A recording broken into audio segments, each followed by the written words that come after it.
Vous êtes député Les Républicains du Maine-et-Loire. Ségolène Amniot, bonjour. Bonjour. Vous êtes vous également députée, mais de la France Insoumise, en Loire-Atlantique. Et vous êtes toutes les deux, vous avez été toutes les deux membres de la commission d'enquête parlementaire sur les manquements des politiques publiques de protection de l'enfance, dont la prostitution infantile était une des parties, mais pas la seule, on y reviendra. D'abord, j'aimerais entendre votre réaction à ce documentaire que vous avez découvert avec nous. Malheureusement, pour moi, c'est pas une surprise, c'est pas une découverte. Ça a été une découverte, notamment pendant la commission d'enquête, lorsqu'on a pu rencontrer les collectifs d'enfants placés qui nous ont beaucoup témoigné, beaucoup alerté, parfois même en parallèle de la commission d'enquête, puisqu'il y a eu beaucoup de propositions des collectifs d'enfants placés pour entendre leurs témoignages. Et c'est une réalité. Je crois même que le chiffre de 10 000 enfants prostitués, moi j'avais un chiffre qui allait entre 15 et 20 000. Alors on y reviendra justement dans un instant avec Maxime Jaglen, effectivement, parce qu'avoir des chiffres précis, par définition, sur ce genre de phénomène, c'est extrêmement difficile. Anne-Laure Blin aussi, c'est une réalité que vous avez découverte dans la commission d'enquête. Est-ce que vous aviez mesuré l'ampleur du phénomène ? Non, je ne l'ai pas découvert pendant la commission d'enquête. C'est parce que je l'ai découvert avant la commission d'enquête que j'ai souhaité travailler au sein de cette commission d'enquête. Et c'est vrai qu'on voit qu'on a aujourd'hui un système de protection de l'enfance qui est parfaitement défaillant et qui met, plus qu'il ne protège, en réalité en danger des enfants, nos enfants. Et face à cela, on ne peut pas rester sans rien faire et les pouvoirs publics ne doivent pas rester sans rien faire. Alors, on va parler... Aujourd'hui, voilà, il y a une multitude de solutions qui, pour moi, doivent être mises en place, notamment une réorganisation profonde du système qui aujourd'hui fonctionne en silo. Et d'ailleurs, le professeur Duverger l'évoquait, personne ne se parle, tout le monde se renvoie la balle. Et puis en réalité, ceux qui se retrouvent seuls, ce sont les enfants. Et la jeune fille le disait, livrée à elle-même, toute seule dans la rue, sans aucun moyen. Évidemment que ce genre de situation, finalement, est incontournable quand on les abandonne. Et donc, nous devons les protéger. C'est la raison pour laquelle j'ai souhaité travailler sur ce sujet et que j'y travaille encore. Et ce qu'on voit en fait dans ce documentaire, mais aussi au-delà dans les témoignages, c'est que c'est partout. Ça n'est pas seulement dans les grandes villes, c'est aussi possiblement et réellement en milieu rural. C'est partout. C'est absolument. Cette prostitution d'enfants, on a l'impression que c'est pour les autres, et bien pas forcément. Et dans tous les milieux sociaux. On y reviendra, oui. Il n'y a pas de... Alors, évidemment, les enfants qui ont été placés, les mineurs non accompagnés, qui sont du coup sans protection parentale, sont plus exposés. Mais en réalité, on se rend compte que même dans des milieux aisés, dans des familles bien sous tout rapport, avec des parents aimants, accompagnants... Présents, eh bien ça peut arriver, on l'évoquera. l'évoquera. Parce que ce n'est pas une question de milieu, en réalité. Ouais, vous savez, moi, j'ai organisé... 2 colloques à l'Assemblée nationale sur cette question de la protection de l'enfance, avec des intervenants qui venaient de notre région, d'Angers, mais aussi un avocat qui, et d'ailleurs vous le présentiez dans l'émission, a été intervenu à l'encontre, justement, à l'endroit des départements, parce qu'aujourd'hui, ils sont pour la plupart un certain nombre défaillants.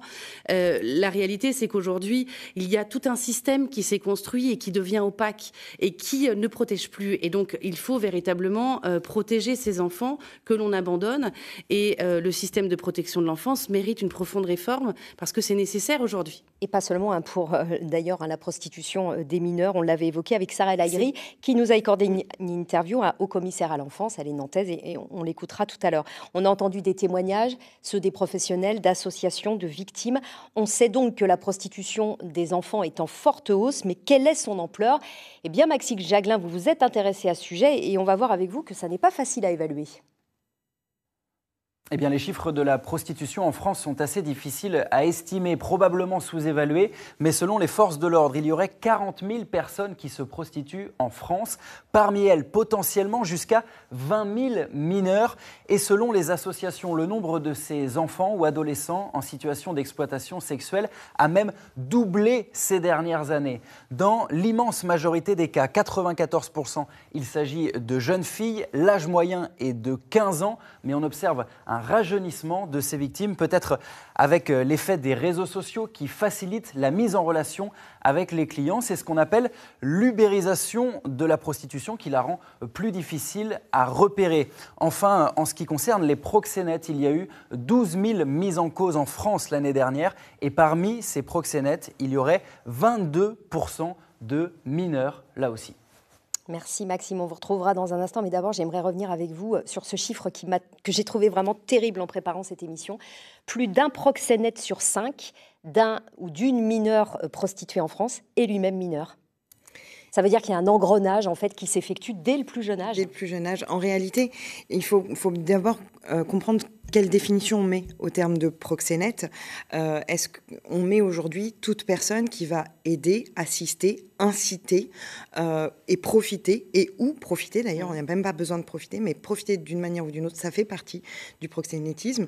Et vous l'avez dit, on a des enfants qui se prostituent, qui sont souvent en proie à des réseaux de proxénétisme.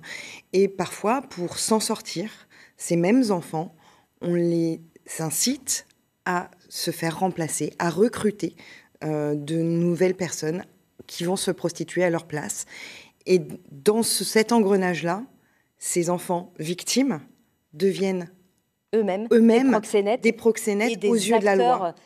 Malgré eux, malgré elles, bien sûr, d'un système qui va perdurer. Parce que ce sont des enfants qui n'ont pas le choix. Il faut bien garder ça en tête. C'est-à-dire que un proxénète qui dit « je ne te laisse pas partir si tu n'es pas remplacé », l'enfant va chercher à se sauver. Ça veut dire qu'il y a un sentiment de culpabilité qui va durer des années en plus. Mais en fait, vous êtes déjà dedans, en réalité. Et donc, c'est vrai que pour s'en sortir, c'est finalement pour eux un moyen de défense.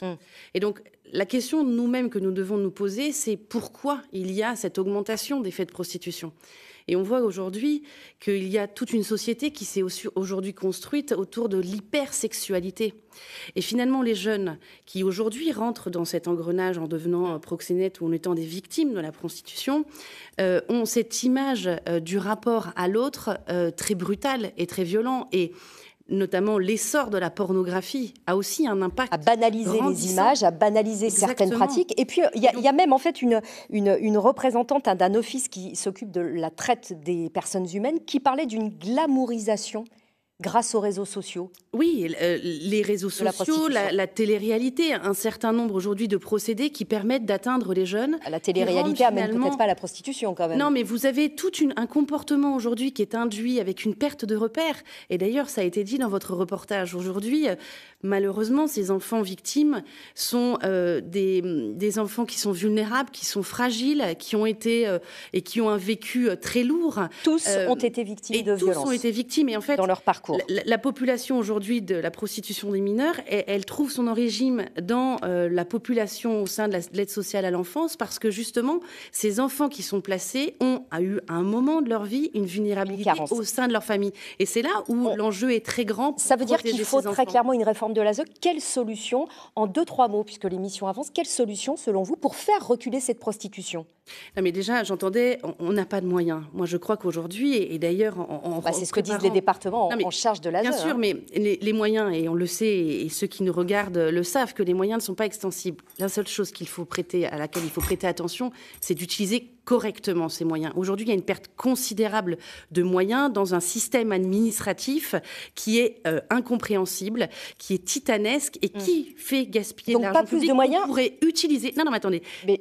Pas nécessairement plus de moyens, mais une meilleure utilisation des moyens. Sauf que quand les dépenses sociales des départements explosent de façon considérable depuis des années, on imagine qu'ils ne peuvent pas être présents partout. Sur la dépense des moyens, et j'imagine que vous n'êtes pas d'accord, Ségolène Amiot. Vous avez un sujet qui s'appelle notamment, qui traite et qui est grandissant dans les départements, qui concerne les mineurs non accompagnés, par exemple. Donc il y a un sujet tout à fait en lien avec la protection de l'enfance, qui touche aussi avec la question de l'immigration.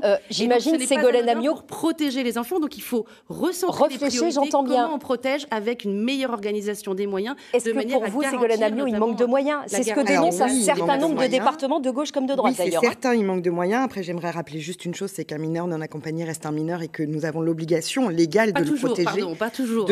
Nous avons l'obligation légale de protéger tous les mineurs, quels qu'ils soient. C'est une obligation légale. C'est une obligation légale. Donc il y a peut-être une chose qu'il ne faut pas. Toujours aussi facilement, contrairement à ce n'est pas la question. C'est justement un des problèmes. Mais un mineur reconnu en tant que mineur doit être protégé par l'État. Exactement. Et concrètement, ce n'est clairement pas le plus gros pôle de dépenses des départements. Pour autant, il y a quand même 2-3 petites choses sur lesquelles il faut revenir. Et dans les solutions, il est hyper important. Effectivement, dans ce reportage, il a été dit que tous ces enfants, ou presque tous ces enfants, ont déjà été victimes. Et il faut bien retenir ça. Ils ont déjà été victimes de violences parfois au sein du foyer. Ils ont déjà été victimes d'inceste, de violences sexuelles. Donc il faut les repérer.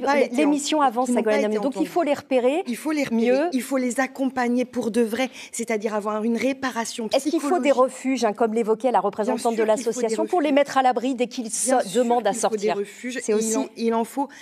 faut des refuges vides, c'est-à-dire des places qui sont disponibles. La place des parents. Alors justement, dans votre discussion, c'est vrai qu'on parle beaucoup des enfants placés à l'ASE, c'est 75%. C'est donc très très important, 75% des enfants qui se prostituent viennent de l'ASE. Mais pas que, ça veut dire qu'il y en a un quart. Et c'est sur ce point que notamment on a interviewé Sarah El Haïry, elle est nantaise, et elle est désormais haut commissaire à l'enfance. On l'écoute. Aujourd'hui, cette exploitation sexuelle des enfants touche tous les milieux sociaux. D'abord, c'est vrai, les enfants de l'aide sociale à l'enfance sont des victimes plus fortes parce qu'il y a des prédateurs qui ciblent ces enfants plus vulnérables. C'est une réalité. Mais on voit se développer cette exploitation sexuelle des enfants dans d'autres milieux sociaux, dans tous les territoires ruraux et urbains.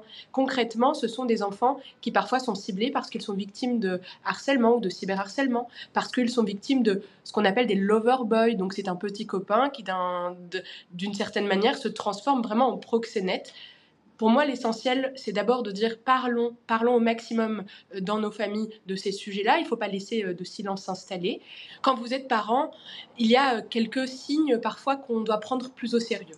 La première, c'est souvent après une fugue, même une toute petite fugue. Aujourd'hui, on a fait d'ailleurs un certain nombre de travaux avec les forces de l'ordre, police et gendarmerie, pour dire attention, c'est un signe. Ensuite, il y a le fait de voir arriver à la maison un nouveau téléphone, des nouveaux habits, parfois des nouveaux amis qu'on ne connaît pas ou qui ne sont pas du milieu scolaire.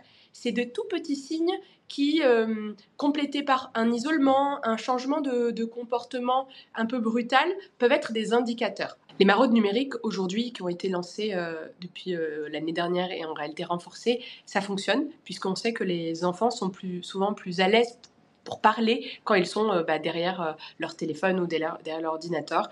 Et le soutien aux associations qui font ces maraudes numériques est maintenu. Alors, les maraudes numériques, précisons-le, c'est celles qui permettent de repérer sur les réseaux sociaux, puis de faire connaître aux mineurs victimes de prostitution ou d'autres maltraitances la présence, le soutien d'associations spécialisées dont elles ne connaissent pas forcément l'existence. C'est d'autant plus nécessaire que ces victimes, Ségolène Amiot, Anne-Laure Blin, elles sont de plus en plus invisibles avec les réseaux sociaux. Mais en fait, moi, il y a quand même un aspect sur lequel qu'on n'a pas évoqué, c'est qu'aujourd'hui, il y a une automaticité de placement au sein de l'aide sociale à l'enfance.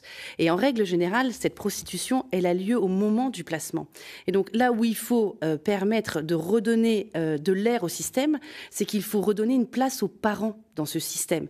Et aujourd'hui, et je travaille notamment avec un avocat au barreau de Marseille, Maître Hamas, en l'occurrence, qui dit que lorsque les enfants sont qui a porté plainte contre plusieurs parents, départements, exactement, notamment celui des Bouches-du-Rhône, il y a l'arrêt de la prostitution. Donc il faut redonner de l'air et il faut confier. Sauf aussi, que si ces enfants sont placés à l'aide sociale à l'enfance, c'est qu'il y a des carences auprès des parents. On ne va pas refaire